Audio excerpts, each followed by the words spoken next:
O Alexandre de Moraes ele está na mira. Deputados americanos enviaram uma carta ao presidente Donald Trump solicitando a aplicação da lei Magnitsky contra Moraes. O ministro Alexandre de Moraes ele está brincando com fogo, como disse ontem o senador americano o Shane Jett, de Oklahoma, e a temperatura contra ele só está aumentando lá nos Estados Unidos. Desta vez, os deputados republicanos, o Rich McCormick, da Geórgia, a Maria Elvira Salazar, da Flórida, aquela da foto, que ficou famosa segurando a foto do Moraes, dizendo que era um ditador de toga, eles enviaram uma carta ao presidente dos Estados Unidos, Donald Trump, pedindo punições econômicas severas contra o ministro Alexandre de Moraes por meio da lei Magnitsky, que é a legislação que permite ao governo americano punir os violadores de direitos humanos e os grandes corruptos ao redor do mundo. A lei Magnitsky é simplesmente um dos instrumentos mais poderosos que a diplomacia americana tem para dobrar países mundo afora, e agora o coro de parlamentares republicanos pedindo que ela seja aplicada contra o Moraes só aumenta e aumenta e aumenta.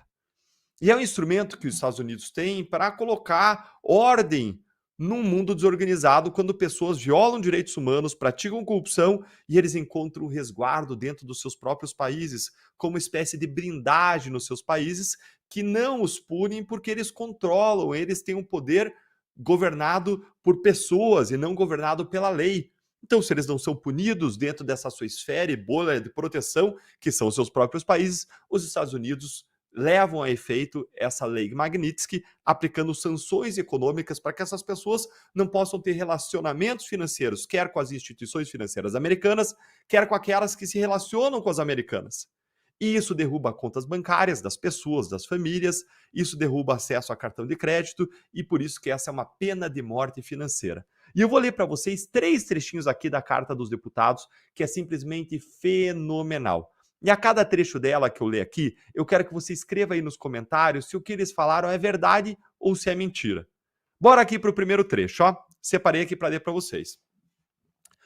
O ministro do Supremo Tribunal Federal do Brasil, Alexandre de Moraes, transformou o judiciário brasileiro em uma arma para esmagar a oposição. Gente, presta atenção nisso. Para proteger o presidente Lula e para manipular as eleições de 2026 antes mesmo de um único voto ser computado. Suas ações, as do ministro Alexandre de Moraes, elas são um ataque direto à democracia, à liberdade de expressão e ao Estado de Direito. E pedimos respeitosamente que tomem medidas para garantir que o Brasil tenha eleições livres e justas em 2026.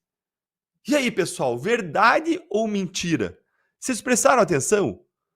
Alexandre de Moraes usa o judiciário brasileiro como uma arma para esmagar a oposição, para proteger Lula, para interferir nas eleições por meio das suas ações que são um ataque à democracia, à liberdade de expressão e ao Estado de Direito.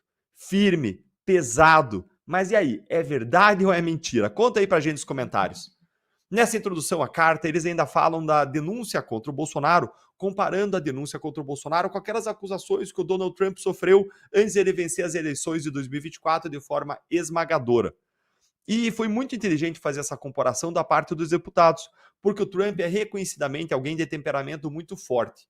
E ele pode se identificar e se conectar com o caso Bolsonaro por conta da própria experiência dele na justiça americana. Isso, aliás, já foi falado por jornais internacionais que acontece, que o Trump compara essas situações. E essa comparação pode contribuir para a decisão do Trump contra Alexandre de Moraes e os ministros. Vamos para mais um trechinho da carta aqui que eu separei para vocês. Presta atenção aí. Moraes não é apenas um problema para o Brasil, ele representa uma ameaça crescente para os Estados Unidos. Ele já tentou censurar empresas americanas, suprimir liberdade de expressão e minar a soberania digital dos Estados Unidos. O seu ataque a plataformas como X, Rumble, levou a processos movidos pela Trump Media, expondo seu flagrante desrespeito às leis dos Estados Unidos e às proteções da primeira emenda da Constituição americana, que é aquela que prevê a liberdade de expressão. Em resposta ao processo, o Moraes retaliou, banindo todos os vídeos da Truth Social em todo o país, impondo multas pesadas no X de Elon Musk, que já havia sofrido multas e um bloqueio total, proibindo completamente o Rumble no Brasil, exigindo que empresas americanas fornecessem informações confidenciais de usuários dissidentes políticos que buscam refúgio nos Estados Unidos e ameaçando um CEO americano com acusações criminais. E você vê a carta aí na tela aí para ilustrar.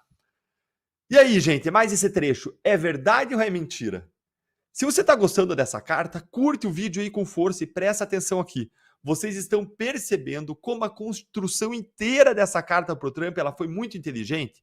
Os deputados americanos eles estão tocando aí nos pontos que mais preocupam e que mais sensibilizam o Trump. Primeiro, eles trouxeram uma identificação com o Brasil e com o Bolsonaro, com base no que o próprio Trump sofreu e sofre lá nos Estados Unidos em relação à justiça americana. E agora, em segundo lugar, eles mostram como que o Moraes ele não é uma ameaça apenas à democracia brasileira, não. É uma ameaça à democracia americana, aos cidadãos americanos, às empresas americanas, aos interesses americanos. E isso aqui pega demais para o Trump, porque toda a agenda política dele é justamente o America First, ou seja, a América em primeiro lugar. Mostrar como as decisões do Moraes têm violado a soberania dos Estados Unidos e afetado interesses americanos é uma das melhores formas de sensibilizar o Trump para uma punição. Vamos agora para o terceiro e último trecho que eu quero ler aqui para vocês. Terceiro trecho. Os Estados Unidos eles não podem permitir que juízes estrangeiros ditem o que os americanos podem dizer, ler ou publicar. O comportamento de Moraes é precisamente o tipo de autoritarismo que o ato global Magnitsky foi criado para combater. Suas flagrantes violações de direitos humanos, sua censura a opositores políticos e seu uso do poder judicial para manipular eleições exigem sanções imediatas dos Estados Unidos.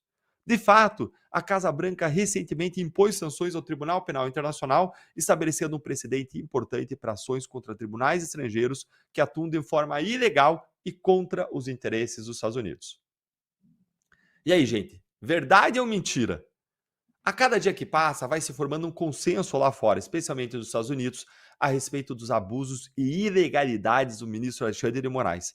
Mas não é só isso, não. Na carta, eles pedem que as punições sejam também para Moraes e para os seus apoiadores e cúmplices, ou seja, podem atingir também outros membros do STF, a PGR, os delegados e os agentes da Polícia Federal que trabalham com Moraes, sendo partícipes, ou no mínimo coniventes, ou se não partícipes, coautores de todos os abusos e arbítrios que nós temos visto no Brasil. E aí, o que você achou dessa carta para o Trump? Conta aí pra gente nos comentários.